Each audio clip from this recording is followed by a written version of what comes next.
नमस्कार दोस्तों, स्वागत है आपका अपने इस चैनल देवालयम में। आशा करता हूं कि आप सभी लोग अच्छे होंगे, स्वस्थ होंगे, क्योंकि आज हम बात करेंगे काल भैरव साधना के बारे में, जो कि भगवान शिव के रौद्र रूप में से एक है। भगवान शिव के जो रौद्र रूप हैं, जिन्हें कहा जाता है काल भैरव, यानी कि भगवान शिव के सबसे प्रचंड और सबसे उग्र देवता जिन्हें काल भैरव कहा जाता है, और वर्तमान समय में काल भैरव और बटुक भैरव के रूप में इन्हें पूजा जाता है। सबसे पहले तो आपको ये बता दें कि जो बटुक भैरव है वो सौम्य देवता है, सात्विक माने गए हैं।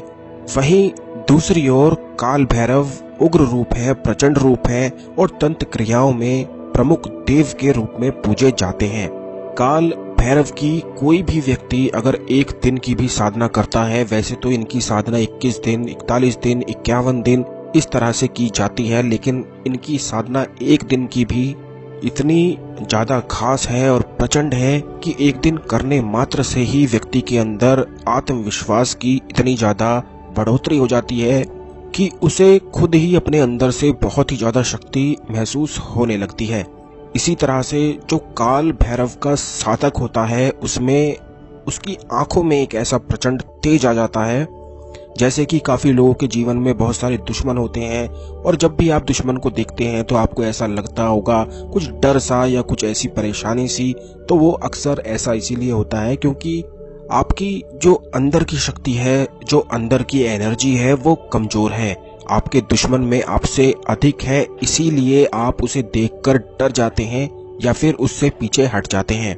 लेकिन इसी तरह से जो भी व्यक्ति काल भैरव की साधना करता है, उसके अंदर एक ऐसा शक्ति वेग आना शुरू हो जाता है कि फिर वो अपने दुश्मन को देखता भी है तो उसकी जिंदगी में तुरंत ही एकदम से ही हलचल मचा देता है। और ऐसा आपने अक्सर काफी लोगों में देखा भी होगा कि जब भी आप उनकी नजरों में देखते हैं तो एक अजीब सा, अलग सा ही डर हो जाता है। बल्कि वो कुछ कर भी नहीं रहे हैं, कुछ कह भी नहीं रहे हैं, लेकिन फिर भी उन्हें देखते ही डर सा लगने लगता है। तो ऐसा अक्सर काल भैरव के साधक में आपको बड़ी आसानी से दिख जाएगा। जो भी व्यक्ति काल भैरव की साधना करता है, वैसे तो इनकी साधना करने से पूर्ण सुरक्षा, भूत प्रेत आदि जितनी भी ये नेगेटिव शक्तियां हैं, जितनी भी ये दुश्मन बाधाएं हैं, इस तरह की कोई बाधा हो ही नहीं सकती। और व्यक्ति के अंदर आत्मविश्वास, विल पावर, कॉन्फिडेंस बहुत ही अधिक बढ़ जाता है। बल्कि जिन भी लोगों के जीवन में बहुत दुश्मन हैं और दुश्मन से रोज मिलना जुलना होता है, जैसे कि कई बार ऑफिस में ऐसे लोग हो जाते हैं कि जब भी आप उनसे मिलते हैं, उन्हें देखना आप चाहते नहीं हैं, लेकिन फिर भी वो आपके सामने आकर आपको फिर भी दुखी करना चाहते हैं। तो ऐसी स्थिति में जैसे कि दुश्मन से आपको मिलना जरूर है, आप कुछ कर नहीं सकते, तो उससे बिना लड़े, बिना कुछ कहे आप अपनी नजरों के माध्यम से, इस साधना के माध्यम से उसे अपने आप पीछे हटा सकते हैं। तो आपको दोस्तों यह साधना करनी किस प्रकार है, इसे आप बिल्कुल ध्यान से सुने, ध्यान से समझें। तो सबसे पहले तो आप ये जान लीजिए कि ये काल भैरव जो साधना है, ये सिर्फ उन्हीं लोगों को करनी है, वही लोग कर सकते हैं जो गुरु से दीक्षित हैं या फिर किसी भी गुरु मंत्र का जाप करते हैं। क्योंकि ये जितनी भी साधनाएं हैं इतनी प्रचंड हैं और उग्र हैं कि इनका प्रभाव निश्चित और निसंदेह होता है, और ये बिल्कुल भी खाली नहीं जाती हैं। बल्कि जो भी व्यक्ति इन साधना को करता है, उसे अपने आप ही शक्तियां महसूस होती हैं, वो शक्तियों से बात कर सकता है, और उसके लिए तो कुछ भी मुश्किल नहीं है। तो दोस्तों सबसे पहले तो गुरु मंत्र का जाप होना बहुत जरूरी है। इसी के साथ आपको भगवान गणपति का ध्यान करना जरूरी है।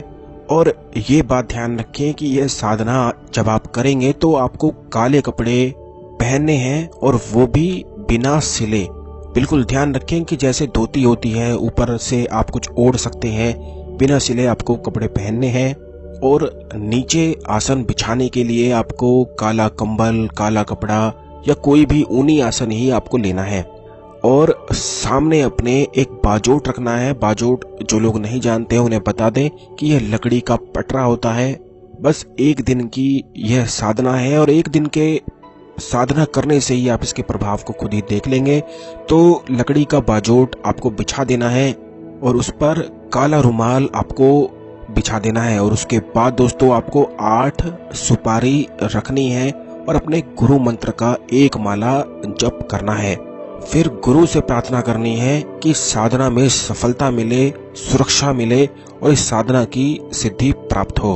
अब इसके बाद आपको भगवान गणपति की पूजा करनी है, यानी कि भगवान गणपति को दोनों आंखें बंद करके गणपति आवाहन करना है, गणपति ध्यान करना है और गणपति भगवान से ये पूजा करनी है, ये ध्यान करना है, ये प्रार्थना करनी है कि जो भी बाधाएं इस साधना में आने वाली हैं या आई हुई हैं उन सबको हटा दें। इस तरह से बोलें कि हे भगवान गणपति, मैं ये साधना काल भैरव की करने वाला हूँ, तो जितनी भी बाधाएं हैं उन्हें हटाने की कृपा करें और मुझे अपना आशीर्वाद प्रदान करें। बस इस तरह से बोल के आप किसी भी रुद्राक्ष की माला से काल भैरव इस मंत्र का जाप करें। ध्यान रखें कि जब आप ये पूरी साधना करेंगे तो सबसे पहले संकल्प लिया जाता है, क्योंकि एक दिवसीय जो साधनाएं होती हैं उनमें संकल्प लेना बहुत ज्यादा जरूरी है। तो हाथ में जल लेकर आपको संकल्प लेना है और कहना है कि जो भी आपकी इच्छा है काल भैरव से प्रार्थना करनी है और अपने मंत्रों की संख्या बतानी है और उसके बाद इस जल को जमीन पर गिरा देना है। ध्यान रखें कि ये मंत्रों की साधना 51 या उससे अधिक होनी चाहिए, इससे कम आपको नहीं करनी है। पूरे 51 माला रुद्राक्ष की माला से यह काल भैरव मंत्र का आपको जप करना है। यह मंत्र ध्यान से सुन लें। यह मंत्र इस प्रकार है: ओम क्राम क्रीम क्रोम महाकाल भैरवाय फट। बस इसी तरह से यह मंत्र है। यह मंत्र हमने लिखकर भी आपको दिखाया है। यही मंत्र की आपको 51 माला करनी है। किसी भी शनिवार मंगलवार के दिन, किसी भी शनिवार या मंगलवार के दिन आप यह साधना कर सकते हैं और इसका लाभ उठा सकते हैं। 51 माला हो जाने के बाद ध्यान रखें कि जब आप खड़े होते हैं तो ऐसे ही आपको नहीं खड़े होना है और इस बात का भी ध्यान रखें कि आपकी जो माला है उसको जमीन पर आपको नहीं छूने देना है। इस तरह से आपको दोनों हाथों से माला को पकड़ना है या नीचे आप माला को अपने हाथों पर रख सकते हैं, लेकिन जमीन पर नहीं छूने देना है। और इसके बाद जब आप ये पूरी साधना 51 माला करके खड़े होंगे तो उसके बाद आपको जमीन को छूकर 8 बार प्रणाम करना है काल भैरव को और काल भैरवाय फट स्वाहा बोलना है। सभी चीजें कर लेने के बाद गुरु मंत्र की एक माला फिर से करनी है और अगले दिन आपको ये काले कपड़े में जो 8 सुपारी हैं इनको किसी भी नदी में प्रवाहित कर देना है। अब ये बात ध्यान रखें कि काफी लोगों के पास नदी या तालाब नहीं होता है, तो आप किसी भी शिव मंदिर में शिवलिंग पर या अगर आपके आसपास काल भैरव मंदिर है तो आप गुप्त तरीके से काले कपड़े में ही लपेटे हुए यह सभी साधना सामग्री को गुप्त तरीके से ही रखकर आ जाएं। आप पूछे नहीं किसी से। जब आप मंदिर जाएंगे तो पंडित वगैरह से बिल्कुल भी ना पूछें, बल्कि कहीं भी आप मंदिर में देखकर चुपके से उस साधना सामग्री को रखकर आ जाएं। ऐसा करने के कुछ ही दिनों के बाद से आप देखेंगे आपके आत्मविश्वास में ऐसी बढ़ोतरी हो जाएगी और आपकी नजरों में वो तेज आ जाएगा कि आप अपने दुश्मन को हिला पाएंगे। सिर्फ एक दिन की ये साधना करने से इतना अधिक लाभ आपको खुद ही मिलने लगेगा। बल्कि ये साधना तो उन लोगों को भी करनी चाहिए जिनके जीवन में वो बहुत ज्यादा बीमार पड़ते रहते हैं या छोटी मोटी परेशानियां उन्हें हमेशा ही होती रहती हैं।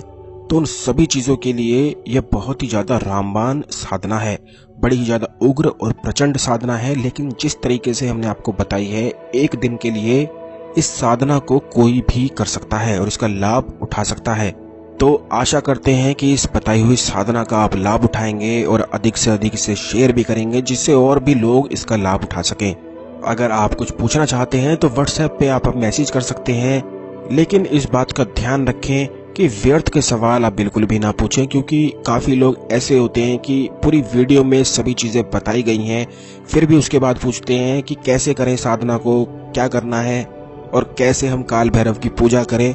तो दोस्तों, ये इतनी जो बड़ी वीडियो बनाई गई है इसे आप जरूर सुने, ध्यान से सुने और पूरी विधि इसी में बताई गई है। जब आप साधना करेंगे, अगर बीच में कोई बाधा आती है, अड़चन आती है या इसको और भी अधिक एडवांस लेवल पर करना चाहते हैं तो उस विषय में आप व्हाट्सएप पर पूछ सकते हैं। अगर आप कोई और साधना के बारे में जानना चाहते हैं तो वो कमेंट करें, कमेंट बॉक्स में हर हर महादेव लिख के वीडियो को लाइक कर दें और चैनल को जल्दी से सब्सक्राइब कर दें, जिससे जब भी हम आपके लिए वीडियो लेकर आते हैं तो यह वीडियो आपको सबसे पहले मिला करे। और कोई भी वीडियो खास योग खास त्योहार के लिए बिल्कुल भी मिस ना हो। धन्यवाद दोस्तों।